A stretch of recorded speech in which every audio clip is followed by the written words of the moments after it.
Bonjour, je vous présente aujourd'hui le Meizu MX3.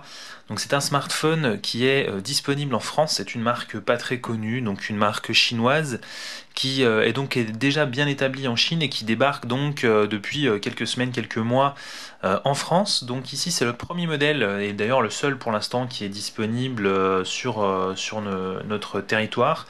Donc c'est le MX3, on voit à l'arrière donc la marque ici, Meizu et MX, mais on n'a pas le numéro, donc c'est bien le 3. Le 4 va être disponible en Chine prochainement, mais pour l'instant nous on a juste le 3.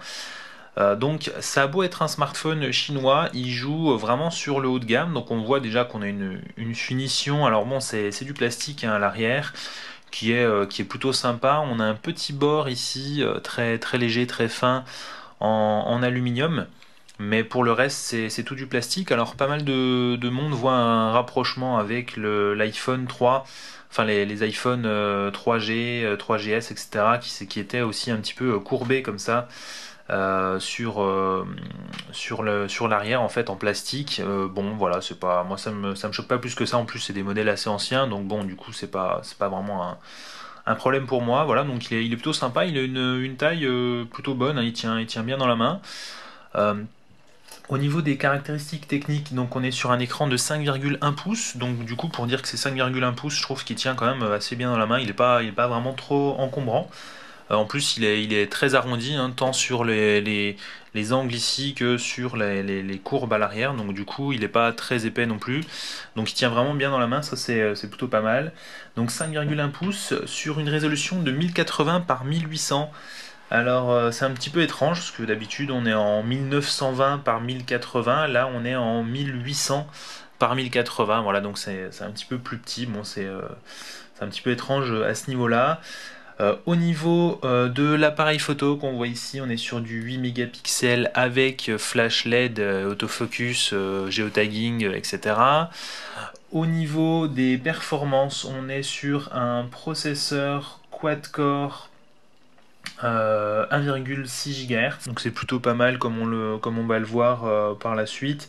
Au niveau de la puce graphique, donc c'est du PowerVR, donc c'est pas du Snapdragon, hein, on est sur un processeur Samsung. D'ailleurs aux États-Unis il va exploiter le processeur octa-core, donc enfin octa-core, le Octa 5410, donc comme le Galaxy S4 par exemple aux États-Unis. Donc voilà, on a le même processeur là-dessus, donc c'est assez performant, hein. On n'est pas sur un Mediatek ou autre, c'est quand même quelque chose de vraiment performant. Le tout va être épaulé par 2 Go de RAM et au niveau du stockage, on va avoir donc 16, 32 ou 64 Go. Donc c'est quand même assez étendu. À l'étranger, on aura même une version 128 Go mais qu'on verra pas en France. Et au niveau, par contre, du slot micro SD, on n'en a pas, donc il faudra se contenter de ces 16, 32 ou 64 Go. On a un appareil photo donc frontal de 2 mégapixels ici, et donc je vais immédiatement allumer l'appareil. Donc le bouton power est assez discret, il se trouve ici tout en haut, voilà. On a de ce côté-là la prise audio jack 3.5 classique. Ici, rien de ce côté, c'est très épuré, alors qu'on voit ici l'écran de démarrage. Ici, le réglage du volume et en dessous, le micro USB. Donc la coque est amovible. On peut donc accéder à la carte micro SIM, ce qui prend les micro SIM sur ce smartphone. À noter qu'il n'est pas dual SIM, hein. Beaucoup de smartphones voilà, chinois, etc. sont dual SIM, pas celui-ci. Et d'ailleurs au passage, notez que la coque s'enlève vraiment très difficilement. C'est vraiment pas pratique à enlever. En fait, il faut appuyer ici avec un objet pointu, comme on a un peu l'habitude de le faire sur d'autres smartphones. Ça va ensuite permettre de déclipser en fait cette partie-là, et ensuite il va falloir vraiment forcer pour pouvoir tout enlever la coque et accéder au slot où on va insérer la carte SIM. Bon, heureusement c'est pas une opération qu'on fait tous les jours, mais c'est quand même un petit peu, enfin c'est vraiment pas pratique à ce niveau-là. Voilà donc quand on démarre le smartphone, l'interface qu'on obtient. Alors ici on a voilà, on a une mise à jour qui est en train de se faire, on a une mise à jour du système qui est en train de se faire, qui télécharge très lentement d'ailleurs, hein, parce que là je suis connecté en Wi-Fi, j'ai de la fibre donc c'est censé être très rapide. Et voilà, c'est en cours, du coup je l'avais commencé, je l'ai laissé finalement, et après un redémarrage ça reprend, donc c'est pas grave, ça sera juste en arrière-plan, c'est pas vraiment un problème. D'ailleurs, puisque j'ai commencé à vous montrer ça, on va tout de suite s'intéresser à la barre de notification en fait. Donc on remarque qu'elle descend pas jusqu'en bas en fait. Elle descend uniquement ce qu'il y a besoin pour vous montrer tout le contenu. Donc c'est à dire que si j'enlève ça, hop, elle remonte et je peux pas aller plus loin en fait. Donc voilà, bon, c'est une façon de faire, hein. Donc on a ici différents raccourcis qu'on peut pas configurer. Donc voilà, vous avez juste Wi-Fi, data, Bluetooth, le vibreur ou la sonnerie, etc. Donc voilà, c'est pas très très complet à ce niveau-là. On n'a pas de deuxième écran comme on peut avoir avec Android 4.4. Maintenant, on a la possibilité de passer sur les notifs et d'un autre côté les raccourcis. Ici, c'est pas le cas. Euh, on a ici quelques informations concernant donc le Wi-Fi, puisque je suis connecté en Wi-Fi. Et on remarque d'ailleurs que même quand on est connecté en Wi-Fi, on a encore le logo 3G ici qui est actif. D'habitude, le logo 3G s'enlève pour laisser place au Wi-Fi. Et donc là, on le conserve quand même. Voilà. On peut donc activer de manière native le pourcentage de batterie directement dans la barre de notification. Et on a ici l'heure. Et quand on est sur une application, alors là ça le fait pas parce que je suis connecté en Wi-Fi, mais quand on est sur une application et qu'on est connecté en 3G pas en Wi-Fi, on a ici le nom de l'opérateur qui va s'inscrire et pas l'heure. Donc du coup, c'est assez étrange d'avoir une application ouverte ou autre et de pas avoir du tout l'heure à l'écran, alors que d'habitude, bah, dans tous les cas, on a forcément l'heure qui est en haut à droite. Donc du coup, ça pose pas de souci à n'importe quel moment sur son smartphone, à part quand on est sur un jeu en plein écran ou une vidéo ou autre. On sait quelle heure il est, et là du coup c'est pas le cas, c'est un petit peu déroutant au début. Puisqu'on en est sur les choses un petit peu déroutantes, on va s'intéresser donc à l'interface logicielle donc de ce Meizu MX3, puisque Meizu a jugé bon de refaire toute l'interface avec donc une surcouche en fait à Android, c'est de l'Android 4.2 qu'on retrouve, avec une surcouche qui s'appelle Flyme. Et en fait, tout a été un petit peu refait. Alors déjà, on voit que le design des icônes a été complètement retravaillé. On est sur ce qu'on appelle des icônes flat, donc c'est-à-dire pas de relief. On est vraiment sur des choses basiques, hein. On est voilà, c'est des icônes très simples en fait, des traits simplifiés à l'extrême. Donc ça, c'est plutôt agréable à regarder, même si ça rappelle beaucoup iOS 7 quand même. Mais bon, voilà, c'est pas forcément un point négatif. Et en fait, on n'a pas de menu d'application. Donc, c'est-à-dire que là, vous avez un dock avec trois applications, trois raccourcis. Je peux en mettre 4, je peux en mettre 5.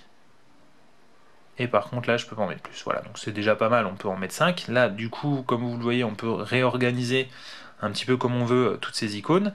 Par contre, on n'a pas de menu d'application. Donc, genre par exemple, ça, on pourrait se dire c'est les applis. En fait, non, c'est juste le navigateur internet qui est intégré.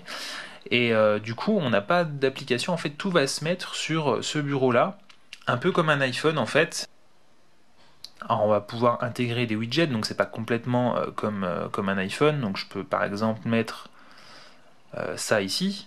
Voilà, par exemple, n'importe.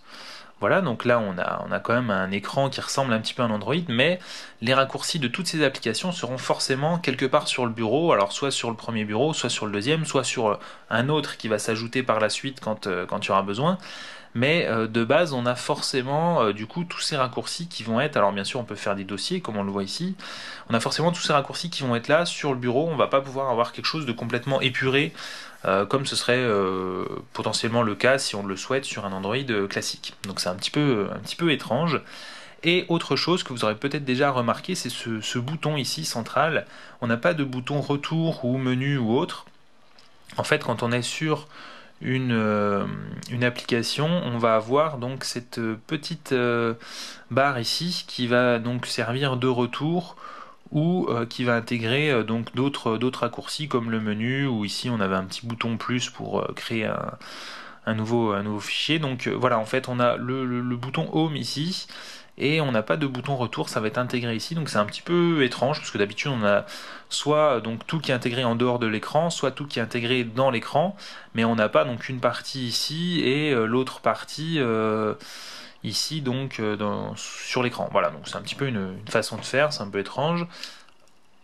Alors on remarque aussi d'ailleurs que quand on utilise le mobile, un appui long sur ce bouton permet de mettre le mobile en veille. Par contre, on n'a pas de fonction identique qui va permettre de sortir de veille. Donc là, si je reste appuyé longtemps, ou si je fais un double clic, donc en fait le bouton s'allume, mais il se passe rien de plus, quoi.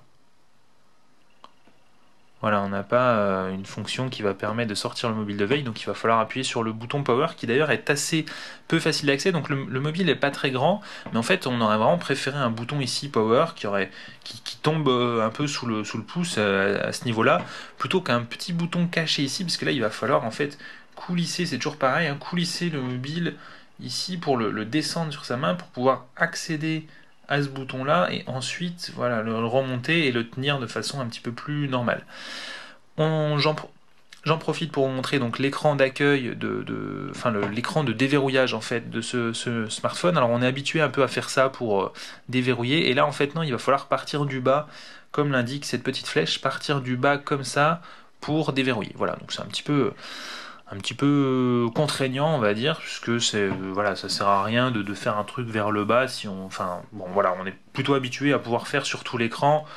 Vous déverrouillez, vous faites comme ça, voilà, c'est déverrouillé quoi. Et ben là non, il va vraiment falloir monter comme ça. Bon, c'est un tout petit défaut, même si ça peut se remplacer via une autre application sur le Play Store. En parlant d'applications, donc on va s'intéresser aux applications qui sont préinstallées avec ce smartphone. Alors on n'en a pas beaucoup en fait. On va avoir donc ici les applications Google de base. On va avoir le store de Meizu qui va vous permettre de trouver de nouvelles applications qui ne remplacent pas le Play Store bien sûr, puisqu'on le retrouve ici, hein. Donc le store de Meizu est juste complémentaire. En fait on va pouvoir trouver d'autres contenus, même s'il n'y a pas vraiment grand chose d'exclusif.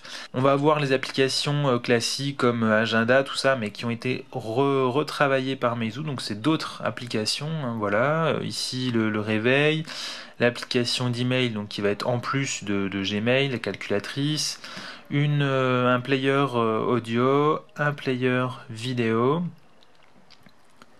les applications classiques donc de galerie et d'appareil photo, on va revenir dessus à peine plus tard, un magnétophone, une application de prise de notes.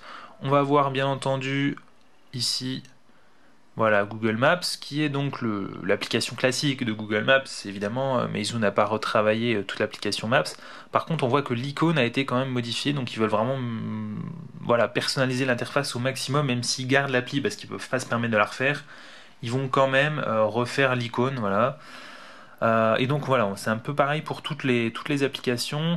Le navigateur, lui aussi, a été retravaillé. Voilà, donc là c'est vraiment le navigateur de Meizu avec les raccourcis qui ont été ajoutés ici. Donc vous pouvez bien sûr installer Google Chrome, puisque on est sur un smartphone Android 4.2 pardon, et Chrome est compatible à partir d'Android 4, donc là il n'y a pas de souci. Mais voilà, c'est quand même bon à savoir qu'on n'a pas forcément Chrome de base, et on a du coup pas le navigateur d'origine d'Android non plus. Voilà, alors je vais vous montrer aussi rapidement les menus, enfin le menu paramètres qui est pas mal modifié par rapport aux paramètres de base, hein. En fait on a tout qui est regroupé sur cette page avec des icônes pas toujours très claires, donc comme on le voit on peut ici afficher en fait les libellés qui correspondent à chaque icône. Et voilà, du coup on va pouvoir passer, alors là on voit donc ça c'est un peu comme un compte Samsung sur les mobiles Samsung. En fait là ça va être un compte Flyme qui est en fait un compte Meizu qui va vous permettre de synchroniser votre contenu sur le cloud de Meizu. Donc ça va vous permettre de retélécharger tous vos thèmes pour l'interface, puisqu'on va pouvoir trouver des thèmes. Alors je peux peut-être vous montrer ça d'ailleurs au niveau du gestionnaire de thèmes.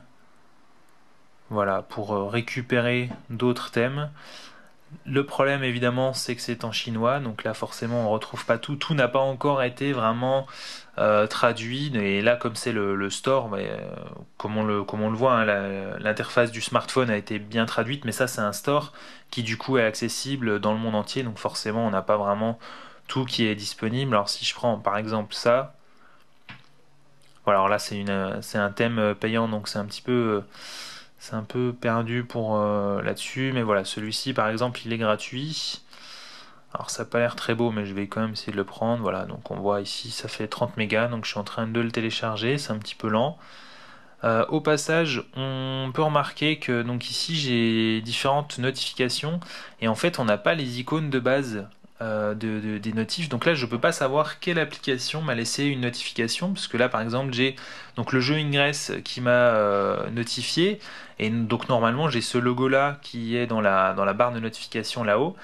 Et en fait, ici, on n'a pas du tout ce logo-là, on a juste la petite bulle qui veut en fait dire une application tierce vous a mis une notification. Donc que ce soit un hangout ou une notif d'un jeu ou quoi que ce soit, etc., vous aurez toujours ce logo-là, ce qui est quand même un petit peu problématique, puisque du coup on sait pas en quoi ça consiste cette notification. On ne sait pas quelle application l'a laissée, donc du coup on ne sait pas s'il faut qu'on aille regarder parce que ça peut être urgent, ou si c'est une connerie, c'est pas du tout important, etc. Donc c'est pas vraiment bien pensé là-dessus, je trouve. C'est un détail, hein, mais c'est un petit peu dommage à l'utilisation quand même. Donc on va s'intéresser à l'application Galerie qui est assez basique, hein. Elle a été un petit peu retravaillée par Meizu, mais au final c'est un petit peu toujours la même chose. Voilà, comme on le voit, il y a des petites animations entre voilà, le passage d'un menu à l'autre, comme on le voit ici. C'est fluide, mais ça me paraît à peine long comme transition. C'est un tout petit peu, voilà, quand on ouvre quelque chose, comme on le voit, c'est bon. Il y a des petites animations, on sent que ça rame pas en fait, que ça saccade pas, mais c'est quand même un tout petit peu lent à mon goût. C'est pas ultra réactif en fait. Au niveau de l'appareil photo, par contre, là, c'est assez réactif, c'est vraiment pas mal. Bon, je vais prendre juste ça en photo, j'ai pas grand-chose sous la main. Donc là, on voit l'interface principale donc du smartphone. On a accès à différents raccourcis de manière assez rapide ici. Là, donc, on a le bouton retour. Alors, c'est pas très très clair, hein, parce que de base, on a un seul point. Et là, donc, ce point-là va vous permettre d'accéder au menu, alors qu'ici, c'est retour. Donc là, voilà, on a les réglages classiques. Donc, vitesse d'obturation, ça, c'est plutôt sympa, parce qu'on ne le retrouve pas forcément. L'ISO, c'est quelque chose de plus courant. Balance des blancs, le HDR, les paramètres au niveau de la résolution. Donc comme on le voit, on peut filmer en Full HD et prendre des photos en 8 mégapixels. Donc le switch d'ailleurs sur le vidéo et la photo donc se passe ici. Donc là je lance la capture d'une vidéo. Là je suis en train de capturer une vidéo. Je peux prendre des photos en même temps. Je peux mettre sur pause. Voilà. Et reprendre. Donc là-dessus c'est plutôt sympa. Là je vais stopper. Je vais lire la vidéo. Donc on y accède ici. Voilà. Alors là, en fait, j'accède à la photo que j'ai prise pendant la vidéo. Voilà. Et donc là, c'est la vidéo que j'ai prise. Donc, comme on le voit, en fait, les photos qu'on prend pendant les vidéos ne sont pas en pleine résolution. C'est pas du 8 mégapixels, mais ça va être du 1080p en fait. Voilà, c'est assez souvent le cas, hein, c'est assez souvent comme ça. Voilà, donc là on voit donc cette petite vidéo basique. Alors ça fonctionne plutôt bien, c'est assez fluide, tant à l'enregistrement qu'à la lecture, même si là ça se voit pas forcément trop. J'ai pris quelques photos pour l'exemple, enfin quelques vidéos pour l'exemple et c'est assez fluide. En revanche, la qualité n'est pas vraiment au rendez-vous, c'est-à-dire que ça bruite un petit peu. Bon, comme c'est souvent le cas sur les appareils qui sont pas très très haut de gamme et quand on n'est pas dans des conditions très très bonnes. Là, par exemple, si je prends cette photo sans flash, donc c'est plutôt bien éclairé, mais on reste quand même en intérieur. Donc quand je vais sur un endroit, voilà ici qui est assez clair, il n'y a pas trop de problème. Par contre, quand on va aller là et qu'on va vraiment zoomer, on va voir quand même du bruit qui n'existe pas en réel. Voilà, on n'a pas ces taches un petit peu étranges partout ici. Bon, on a quelques traces liées à l'usure, mais normalement on n'a pas ces aberrations chromatiques. Là, on en a un petit peu. Mais franchement, ça reste correct, hein. On n'est pas sur un appareil photo d'entrée de gamme comme pourrait l'être par exemple, je sais pas moi, le Moto G ou quelque chose comme ça. Là, on est quand même sur un bon appareil photo. C'est pas ce qui se fait de mieux, mais ça reste quand même pas mal et surtout c'est très réactif. Donc là, si je coupe le flash, voilà, comme on le voit là, je prends plusieurs clichés à la suite.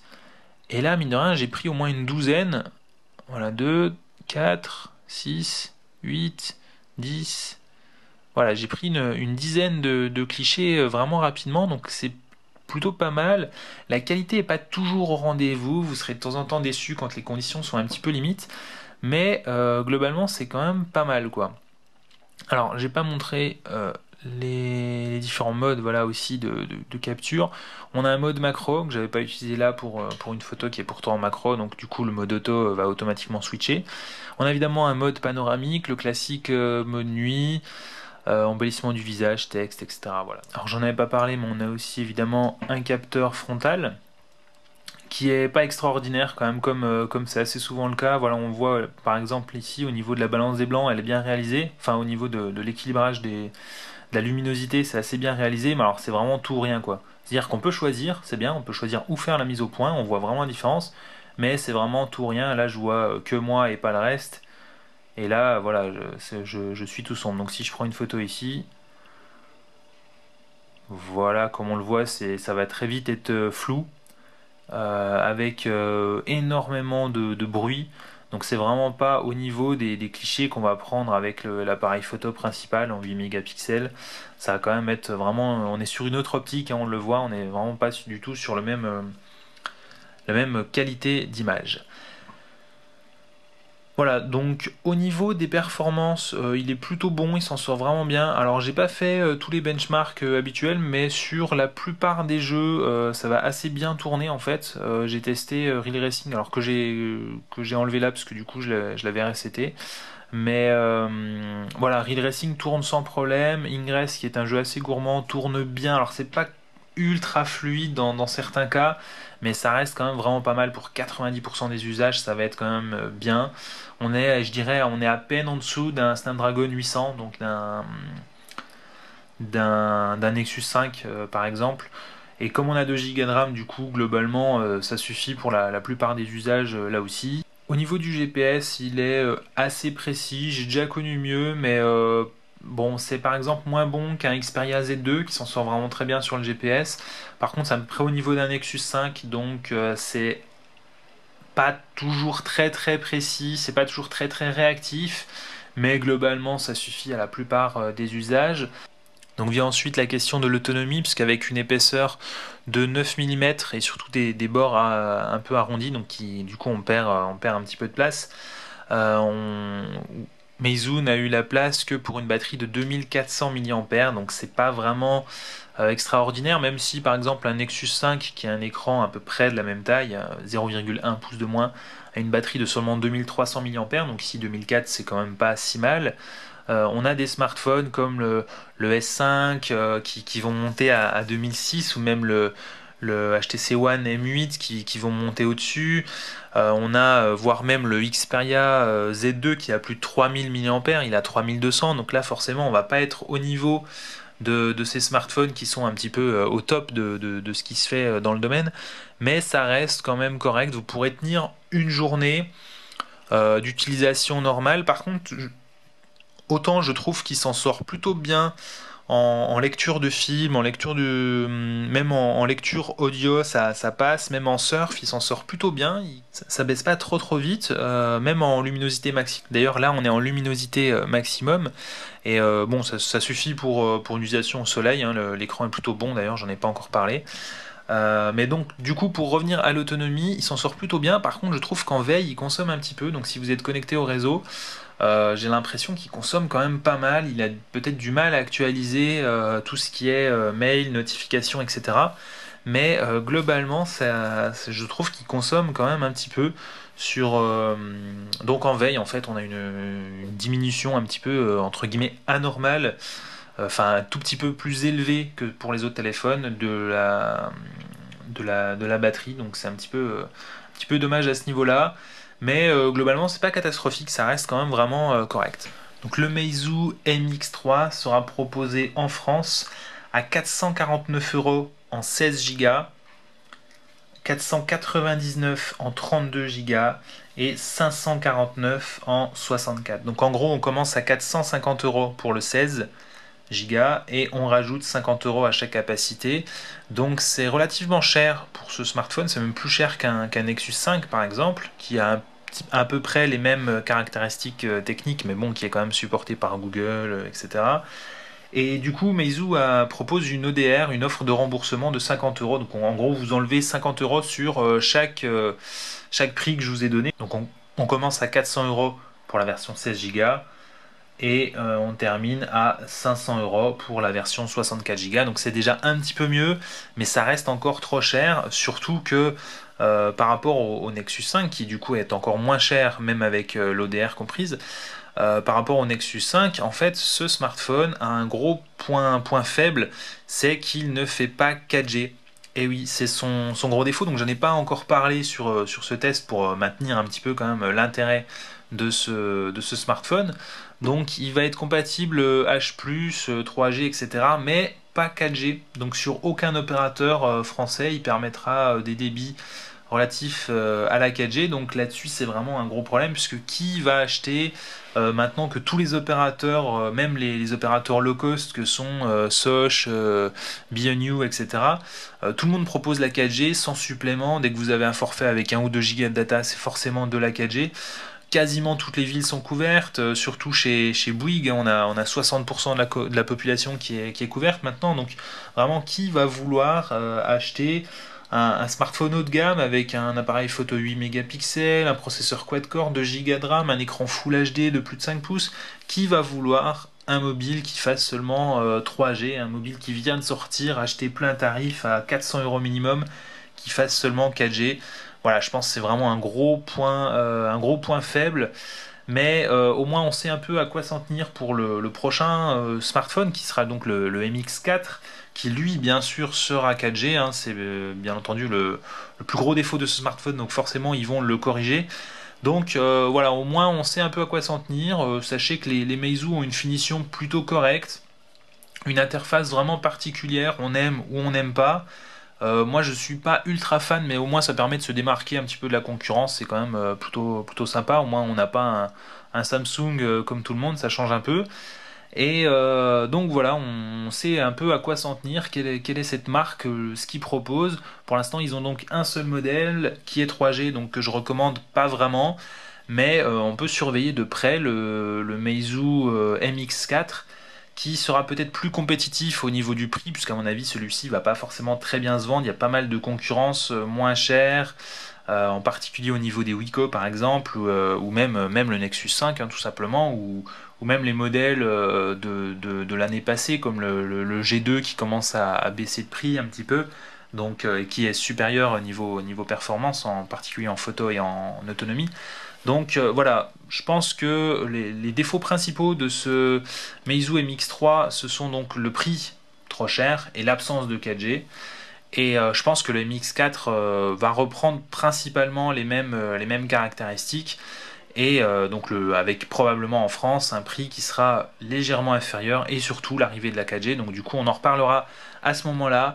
Mais voilà, du coup le MX3 je le recommande pas vraiment en l'état, à ce prix-là en tout cas. Et si comme un peu tout le monde vous cherchez la 4G, même si c'est pas forcément un usage principal pour vous, ça reste quand même quelque chose d'assez important, surtout à l'avenir, quoi, parce qu'on va pas forcément garder son smartphone que quelques mois, hein. D'ici un an, je pense que la 4G sera encore plus présente et à ce moment-là, vous regretterez probablement d'avoir acheté un téléphone 3G uniquement. Voilà, donc c'était le test du Meizu MX3, un smartphone qui n'a finalement que comme défaut le prix et l'absence de 4G.